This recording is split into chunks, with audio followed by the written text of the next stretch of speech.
Olá pessoal, tudo bem com vocês? Hoje então a gente vai falar sobre o Startup Financing Cycle, ou o ciclo de financiamento das startups, como que elas captam recursos, os estágios de captação e alguns outros itens também importantes aí para vocês considerarem na hora de ir buscar recurso no mercado e entender como que funciona todo esse ciclo aí de acordo com os graus de maturidade das empresas.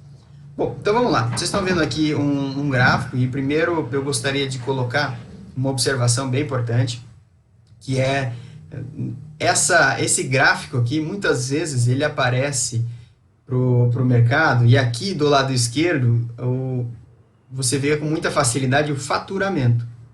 Porém, faturamento, aí existe um erro conceitual aqui, eu só queria fazer uma correção. O faturamento ele não pode ser negativo. Né? O faturamento, você não tem como faturar negativo, você tem como não faturar, ou seja, é zero, não é menos 1, menos 2. Então, essa curva aqui é com relação a juros, não, desculpe, a resultado, tá? Linha de lucro aí que está gerando a empresa. Então, a gente tem aqui num primeiro momento, quando a empresa nasce, ela é uma startup, né? Ela está aqui no momento em que as fontes de financiamento para uma startup, as fontes de recurso que ela dispõe, que normalmente ela tem acesso, são essas três aqui, que é os investidores anjo, o 3F aqui, que é o Family, Friends and Fools, né? Os amigos, familiares e alguns doidos, idiotas que emprestam dinheiro para uma startup e há dinheiro perdido. É uma brincadeira do mercado, lógico, né? Esse FFF aí. E também Seed Capital, que é uma fase seguinte ao investimento anjo, que normalmente entram nessa fase de startup da empresa que está nascente. Por que o gráfico aqui ele mostra um vale da morte nesse momento? Porque nesse momento inicial é quando a empresa está queimando muito caixa, ou seja, ela está investindo basicamente em produto, entender o seu mercado, está trazendo gente para dentro da equipe, então isso consome caixa. E como ela não tem faturamento ainda, ou o faturamento é muito pequeno em relação ao total de gastos que a empresa tem, os resultados são negativos, portanto ela faz essa curva, essa barriga aqui para baixo, que é onde a maioria das empresas morrem. As estatísticas que a gente vê no mercado variam aí de 75% a 85% das startups fecham as suas operações, encerram, não dão certo, por questões de planejamento, questões de equipe, ou briga entre sócios, discussão, não alinhamento do cap table, que a gente já vai falar aqui da questão das diluições das participações dos sócios em relação aos investidores. Então, é um momento muito delicado na vida das startups, esse momento do vale da morte aqui, até ela chegar no seu break-even, que é o ponto de equilíbrio, onde as receitas pagam todos os custos e a empresa fica literalmente no 0 a 0. Uma observação também, acho que é bem importante falar para vocês, é que o break-even, ele é desejado, mas não necessariamente ele vai estar aqui logo após a fase de startup, né? Esse break-even ele pode estar lá perto do IPO. Por exemplo, o que aconteceu com o Google, Facebook e até o Uber, até hoje não dá lucro, está reinvestindo, mesmo após muitos anos, a empresa já desenvolveu, já está em outros estágios no seu desenvolvimento e ainda assim não chegou no seu break-even. Então, ele está aqui de forma ilustrativa, mas não é uma regra o break-even estar aqui nesse ponto, tá? É só ele é desejável. Muito bem. Então, você passou dessa fase de startup, você, né, captou dinheiro lá com a família, tirou dinheiro do seu fundo de garantia, investiu na empresa, trouxe algum investimento anjo, conseguiu sair do Vale da Morte, você vai para um primeiro round dos VCs, né, que são fundos de Venture Capital, ou fundos de capital de risco, que vão entrar nessas empresas para promover essa fase do early stage, é aquela fase da entrada no mercado efetivamente. Até aqui, no começo, a empresa estava se desenvolvendo, estava desenvolvendo o seu produto, desenvolvendo a sua equipe, fazendo o que a gente chama de market fit, né? O product market fit, adequando o seu produto ao mercado para ele ter essa aderência com a demanda real.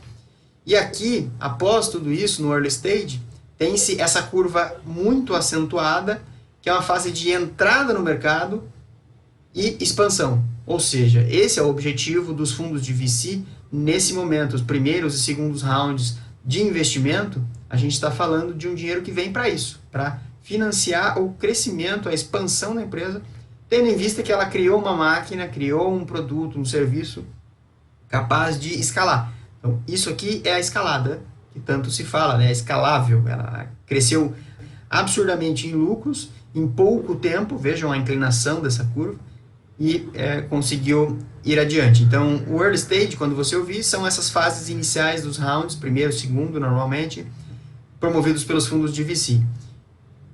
Posteriormente, você já começa a ter uma normalização dessa curva, são a terceira, quarta rodadas e fundos mezanino. Eles entram nesse momento para não só para continuar o crescimento da empresa, com a consolidação de mercado, como também muito para impulsionar a parte de governança da empresa, os controles internos, os mecanismos de controle entre os sócios, a governança, um estabelecimento de política de consolidação de mercado entra muito nesse momento. Então, o late stage aqui que a gente costuma falar também pode ser trabalhado com os fundos de VC, e o que não está mostrando aqui também podem ser os fundos de private equity, que são fundos com cheques maiores, onde eles entram com aportes grandes já com vista para o IPO, que é a saída normalmente desses fundos de investimento anteriores, né, fundos de VC ou fundos de private equity. Nesse momento aqui do desenvolvimento, a empresa já está num grau de maturidade muito mais elevado. Então faz sentido as estratégias de fusões e aquisições, ou a empresa startup ela vai buscar outros players no mercado para adquiri-los, trazer essa carteira ou essa equipe para dentro de casa, crescer de uma forma inorgânica, né, comprando outras empresas. Então começa a fazer mais sentido essas estratégias que não só a expansão de mercado, simplesmente aumentando o faturamento, aumentando os canais de venda. Então isso é muito comum nesses estágios posteriores aqui do late stage.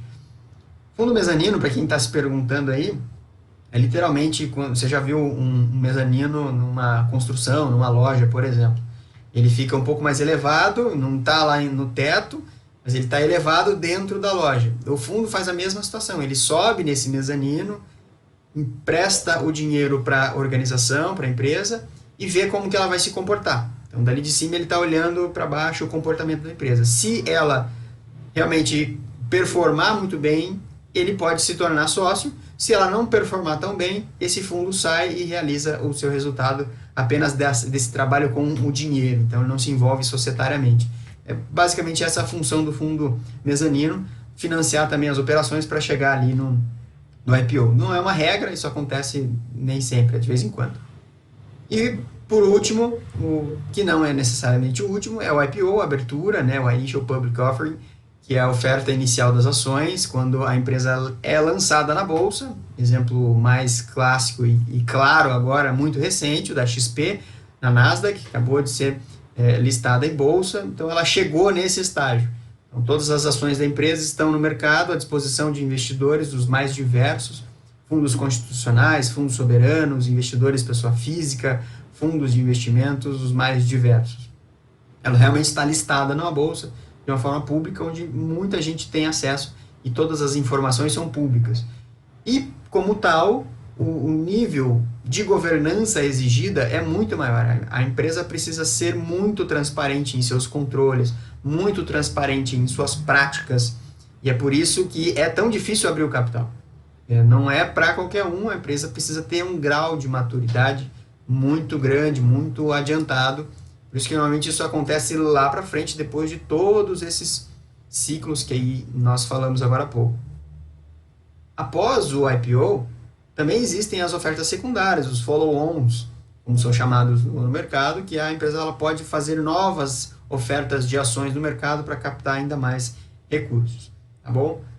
Muito bem. Seguindo em frente aqui, acho que deu para entender um pouquinho essa visão dos estágios de captação de recursos, de acordo com o nível de maturidade da empresa. Isso é bem interessante, os rounds de investimento.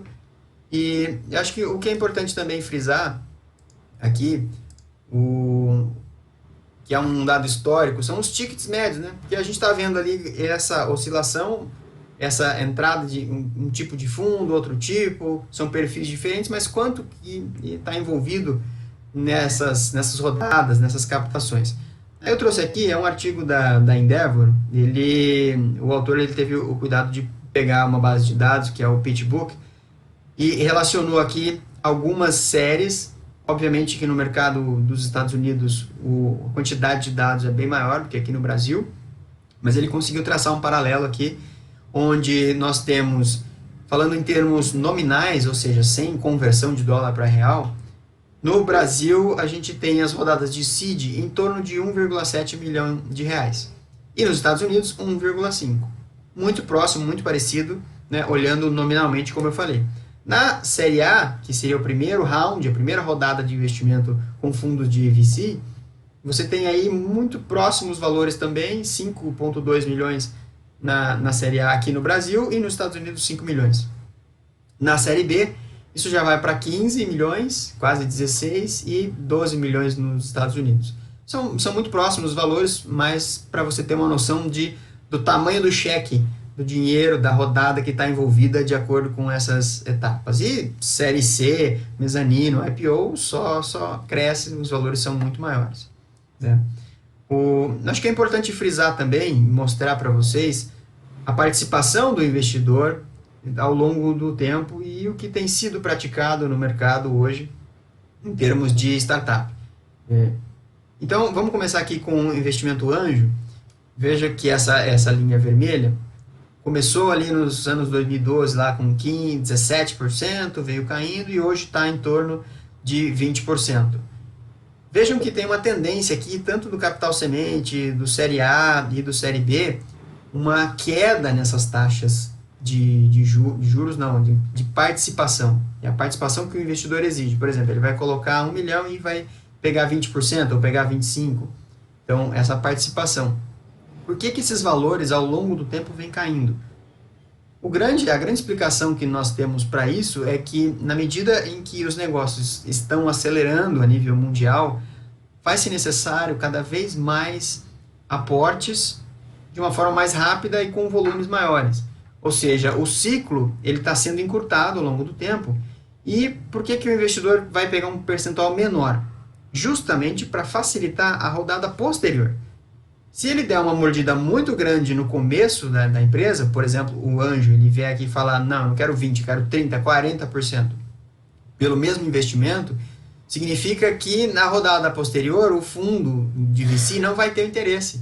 Mas já tem um outro sócio com 40%, é muita coisa, não vou entrar porque não faz sentido para mim. Eu não vou capitalizar esse dinheiro, eu não vou realizar o meu lucro, mesmo após saindo dessa empresa com sucesso, e porque a grande fatia já ficou lá na frente com um outro investidor faminto, né, guloso, vamos falar assim. Então é por isso que essas participações elas vêm caindo ao longo do tempo, que é justamente para facilitar a rodada posterior de investimento. E aí, na esteira desse assunto, nós temos aqui as participações societárias, só para vocês entenderem como que funciona a diluição do empreendedor e do investidor ao longo das rodadas. Então, vou pegar aqui, por exemplo, essa taxa de 20%. Digamos que todas as rodadas vão ser de 20%, só para ilustrar, tá? É uma tabela bem simples. Então, o empreendedor tem 100%, na primeira rodada ele passa para 80% e o investidor fica com 20%, certo? Então, essa é a primeira rodada, o empreendedor ficou com 80% e o investidor ficou com 20%.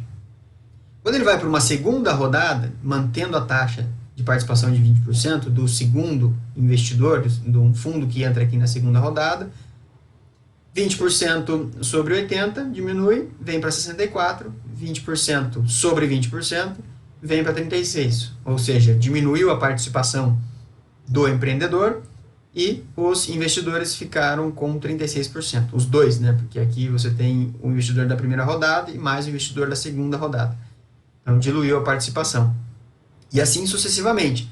20% em cima de 64 diminui, 20% em cima de 36 aumenta para 49. Percebam que nessa área verde é onde o controlador, o empreendedor, ainda detém o controle da startup, da empresa. Ou seja, se as rodadas forem muito agressivas, Ou seja, vamos pegar aqui, por exemplo, 35. Já na primeira rodada, o investidor ficou com 35. Numa segunda rodada, o empreendedor já caiu para 42%. Isso é um grande risco. Tome cuidado com essas negociações, porque você desestimula, ou você empreendedor é desestimulado a seguir com o teu negócio. Quem é a pessoa que tem a maior probabilidade de gerar resultados para a startup? É o empreendedor. Lógico, foi ele que fundou, ele que pensou na solução, ele que tem o produto, ele que conhece a equipe. Se você tirar essa pessoa, o empreendedor, do status de controlador muito rapidamente, ele vai perder o interesse. Aquela cenoura da frente vai sair e ele não vai... Porque imagine, uma startup está recebendo um segundo round de investimento, um terceiro, tem que trabalhar muitas vezes mais, final de semana, viajar, fazer muitos contatos, e aí ele é minoritário. Qual que é o estímulo que ele vai ter para poder realizar todo esse trabalho? Vai ser muito pequeno. Então, é um tiro no pé, literalmente, grandes participações de investidores nas rodadas iniciais, né? E ao longo das rodadas também. É por isso que a gente falou ali da queda média das taxas de participações ao longo das rodadas. Então, aqui fica uma dica, fica o alerta para tomar cuidado com os percentuais que são entregues ou negociados nessas participações societárias, nessas rodadas de investimento. Espero que tenha sido útil para vocês essa conversa. Se quiserem, vou deixar aqui um link para a gente continuar. Façam suas perguntas. Um abraço e até a semana que vem.